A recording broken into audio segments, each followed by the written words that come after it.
Biological life cycle is a series of changes in form that an organism undergoes, returning to the starting state. The life cycles of many species are synchronized with the life cycles of other species and the changing of the seasons. As the human experience changes and evolves, from infancy to old age, our life experiences shape who we are as people. Death is an inevitable part of life. We must accept and understand we are only a temporary vapor in nature. Things either degenerate or evolve. With every vapor, there's another to replace it. Newer vapors may be better than the one that just dissipated, or worse than the one that just dissipated. What is painful to you may be pleasurable to another. There are no mistakes in nature. Everything is relative in the cycles of the human experience. Why do a bear hunt in Alaska is a very fair question to be asking. You can get eaten real quick if you make mistakes, and for me, that's awesome. There's no roads, there's no humanity, there's nothing. It's the last frontier. It's one of the deadliest predators on the planet. I love that stuff. It's what I live for. I kind of like my life being in risk. Great adventure starts with a great cup of coffee. I have to lead by example in that regard. 4 vets, 2 guides, kind of seeing what happens over the course of 15 days in the Alaskan wilderness. Okay. Hi. Good morning. Good morning. It's at the beginning of day 13. We pushed a little bit to the south of where we usually go. Trying to get eyes on that big brown bear we saw last night.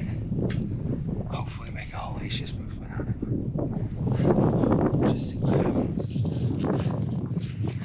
It was a very slow day. Like, we didn't see hardly any bears. The wind was just whipping 40, 50 miles an hour the whole day, so it wasn't a great hunt. Dealing with hunting is dealing with death, right?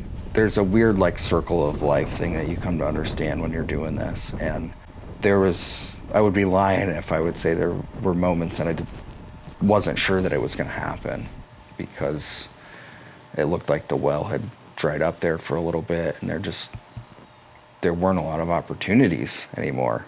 You know, I'm starting to get just a little antsy. Man, it was just like, it was such an awesome experience going through those first 2 with you guys. Like, you want to have that hunter's experience again. Yeah. But it was pure living. Like, I haven't felt that alive. Right. In a really long time.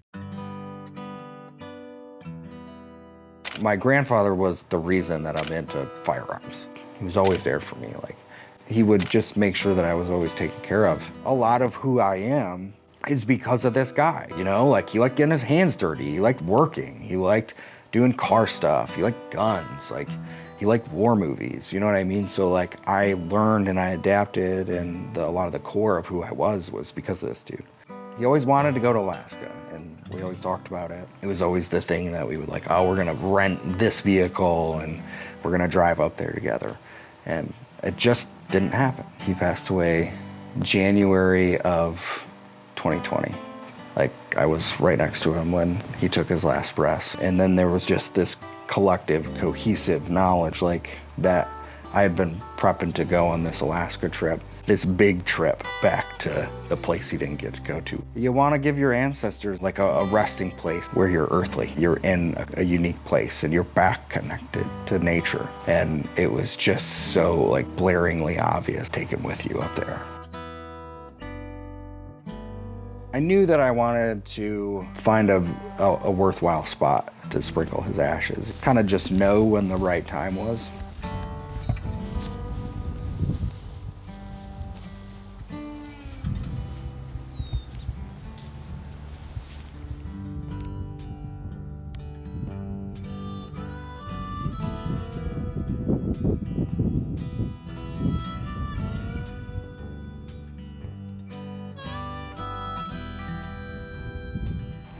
Man, the Alaska sunsets are something to behold. They're different. They're different in Alaska. Like, there's different colors there. It's a different type of beauty that you get to experience. It was the best sunset that I've ever seen in my whole life that just happened to happen. It's just so easy to see that there was a special energy happening in that moment.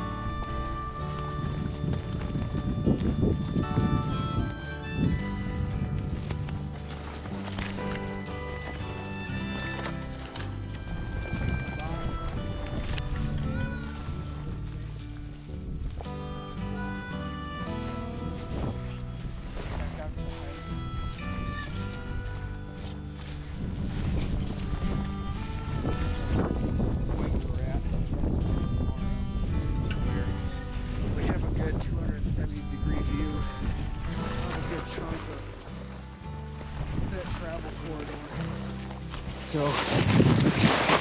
we got 48 hours to get this done. No pressure, or rather, it's always fun. It's always a little bit more fun when there's a little bit of added elements to it. But I don't think this is the last chapter in the Alaska story, so we'll see what else comes. This trip or the next.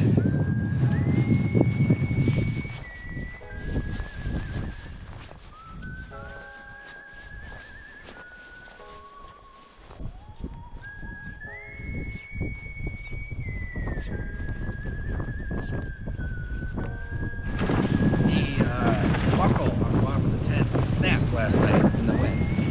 Oh man. That's what we like to call excessive wear.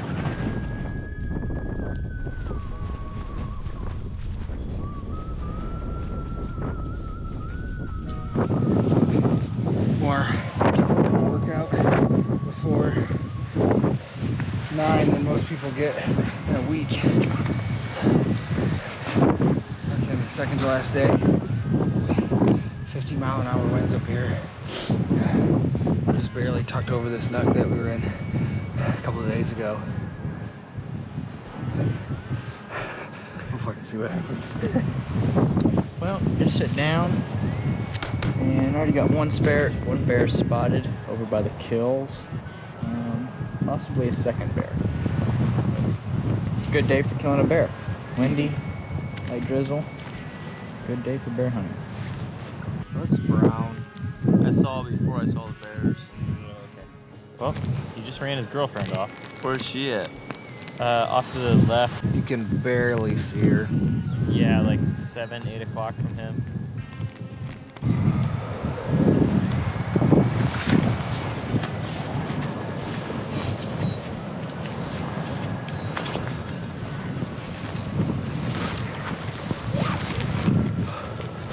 One more day, baby. One more day. Let's get this.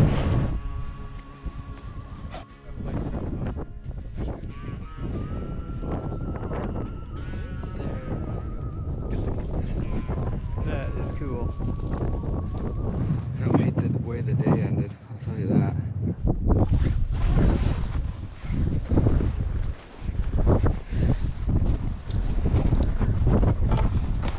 It's pretty fresh. All right, second to last day.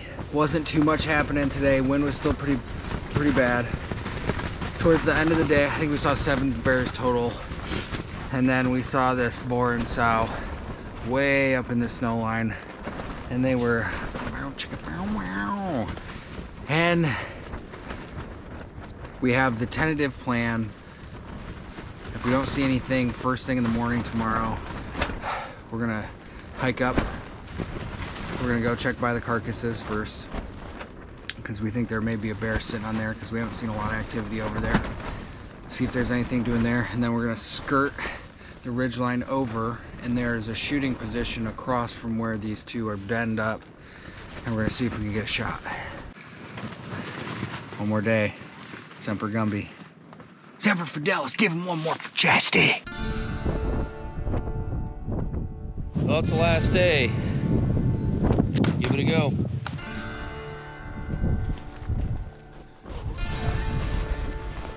One more trip around the sun. This is day 15 of hunt. 08. And we're gonna have a long day ahead of us. Let's go get it.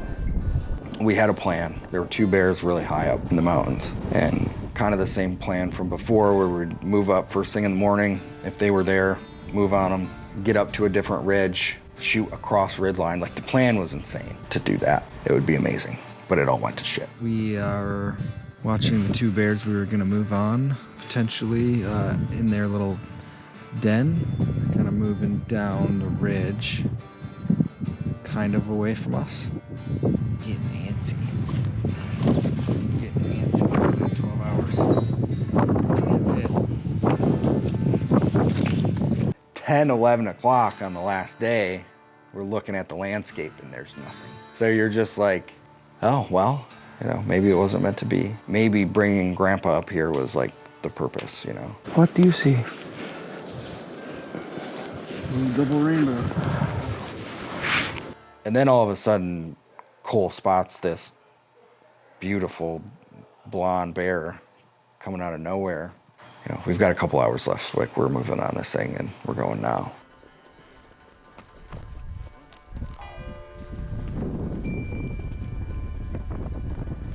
Probably about 1,000 yards away right now. It's pretty easy to see. We'll close the distance. I'm calling this Psychedelic Bear.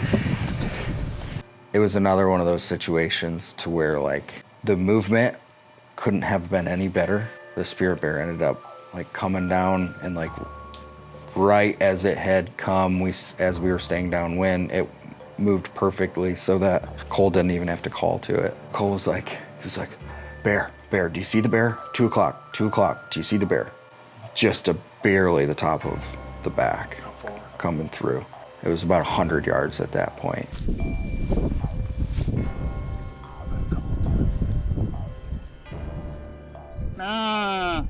No. Keep going. Going left. It just seemed to happen so fast. And your brain does everything in those moments. It puts out every worst case scenario that you could possibly imagine. Where could this thing come from? Could it work around behind me and come up? So you're just on hyper alertness, right? I was confident in my shot, but that's not the direction your brain goes when you have to go search in the alders, the very dense alders, for this thing immediately after. He's down, Will.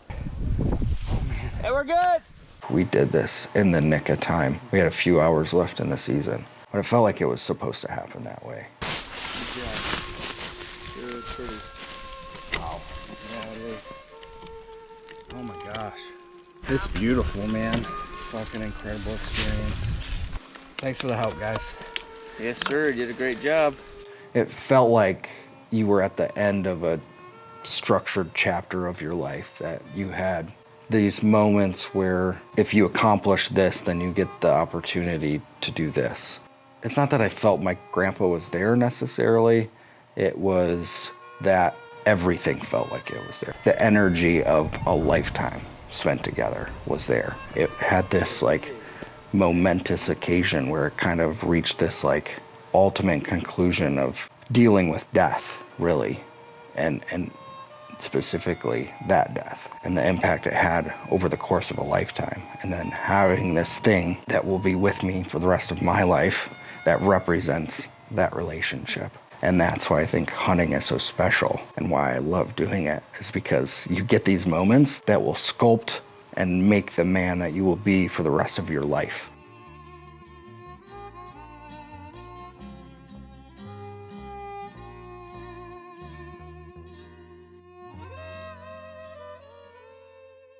As we become adults, we don't let adventure and imagination, like, drive who we are.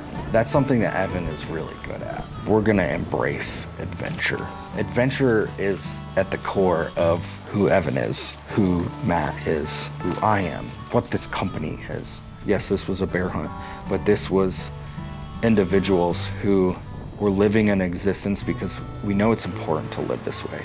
And if we know if we don't do things like this, we lose touch with part of who we are. Have to do these things that tap into the foundation of who we are as humans. Exactly what part of that trip was for us. This is who we are. These are the things that we do, and we do them together.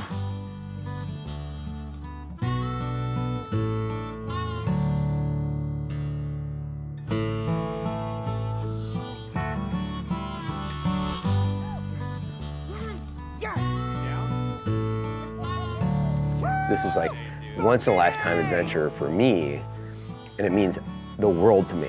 I think it's super important for people to go out and experience adventure and live, eat, and breathe the life that we all kind of promote. It's really easy just to put, like, taglines on shirts. It's difficult to go out and make all this shit happen. 100%, I would absolutely go on another bear hunt, 100%. I think the next time I go, I want to provide the opportunity for someone to go bear hunt and just be with them to see, you know, how exhilarating it is for them. Get to see this joyful, young spirit come out of them. That's what I want to provide, and so I'll probably do that. What a trip. And,